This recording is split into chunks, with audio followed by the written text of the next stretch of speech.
Hey, we're back again. Yeah, but we know what we're going to talk about. We're live. Father's Day. We're going to do this from the seat of our pants. You better not do nothing from the seat of your pants while I'm here. We're going to fly by the seat of our pants. But we're going to talk about Father's Day. And you know what? My Father's Day is falling late this year. And usually, my birthday is on the 12th. Usually Father's Day is right about where my birthday is. But this time it's a whole week later, which is almost in the last part of the month. Somebody moved it. That's not right. I don't. Who gets the privilege of doing it? Well, it's not only it's somebody's not on father. A particular date. It's on a particular day. Particular Sunday of the month, I guess. Third Sunday. But it's always been like my birthday's never been on the third Maybe Sunday. your birthday's been jumping around while you weren't looking. There's been days when Father's Day landed on my birthday on the 12th. So, explain that, Lucy. I think you were highly mistaken. I don't know. So, what are you going to do for Father's Day? My oldest daughter, asked me yesterday what I wanted for lunch. They always do a special lunch for me. And I could have thought of this and thought of that and had all this and that and the other. And I decided, let's keep it simple. I said, make me a big pot of 15 bean soup. Put some ham or bacon, something else. Have some rice and cornbread. Oh, I'm good to go right there. That's all I need. Yep. You ain't got to do no filet mignon and steak and lobster and all that. Keep it simple. Dang, man. I like you missed out on filet mignon. Hey, we do that. There's big meals every Sunday. I want something sweet and simple. What are you going to do for Father's Day? You got plans, man? Well, what thing that comes to mind is that in church, for 16 years I was song leader at Heritage Baptist, and every year I would sing a This song. Is My Father's World. Lead me gently home, Father. That one. That's an old song. I thought you sang Father Along. Yeah. Well, what I would do is tell the story about my father and his demise, how he died, and put the spiritual part to it. About he died in a house fire. The potbelly stove blew up, and he had to jump out of his bed and run. Front doors in the old houses up north, in the wintertime they always blocked off, or one of the doors, they'd be sealed off. So he ran to the wrong door? No, he had to run to the back door on the back porch. Well, he got overcome by smoke inhalation before he got there. That's terrible. And then I would bring in the thing about why he's fallen to the his life is passing out of him and he's fallen to the face forward to the floor. The Heavenly Father reaches down and the fact that and snatches his soul away. And the fact that I never really had a dad, I only knew him for about 4 years. And that was a really rough 4 years. And it was from the age of 5 to the age of 9 or 10. And, but he died when I was 22. So I did come into contact him just before he died. And y'all reconcile. Yeah. But, we were talking about the father figure coming over here this morning in a different way. But, and that people with bad father figures generally turn out to be atheists. Yeah, some do. They don't see the father, the Father God thing, And the loving Father. Yeah, the loving Father. Yeah. So anyway, I end up singing "Farther Along." Farther along. He got you with that. Yeah. Farther along. What's the song I sang? You sang, "Lead me gently home, Father." Lead me gently home. Well, I think of my father a lot, and I'm pretty sure I've told you all this before, but my father was from a total different generation. I mean, he was from in toto, where you don't express feelings like people do nowadays. Yeah. You didn't hug and lovey-dove each other. You didn't. I don't think I ever heard my father say, "I love you," until I was a grown man.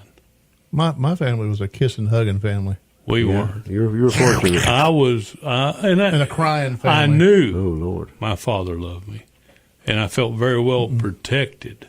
Yeah. I felt like there was a refuge at the house. Like nothing's going to happen. Home base. That was like nothing can happen here. Yeah. My father would never let anybody come in this house and do anything to any of us or hurt us. That's the idea. And I always felt like my father would move heaven and earth to keep us safe. Yeah. And I mean, he always provided for us. But he that just my was. mother. He just wasn't. I mean, he did love us, but Unconditionally. it was not a huggy, kissy. But you didn't need a daily reassurance of that. No, and I never felt that. And it was more of a tough love, not in that, but it was like, rub some dirt on it, you're okay, you walk it off. Exactly. Kind of love. So, but, and I've tried not to do that with my kids. I mean, What? I don't see them as much as now, because they're off on their own on the roads or live in other places. But when we talk on the phone, we always end with, I love you. That's good. You've changed that for this generation. And I mean, it's not just I love you. It's heartfelt. I love you, and the communication is and we're not different now. we're not above hugging each other, right.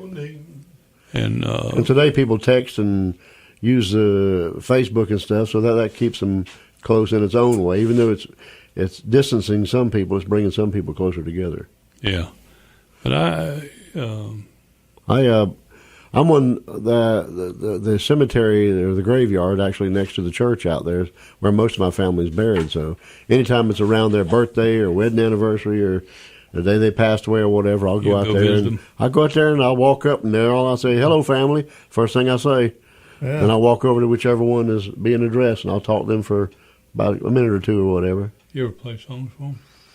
I haven't there. I used to do other cemeteries. I've never done it out there before. I ought to, but then I just tell them I love them and walk away. And that does me some good. I know they ain't hearing me, but it does me a little bit good. I'll touch the grave or something like that. That's my therapy.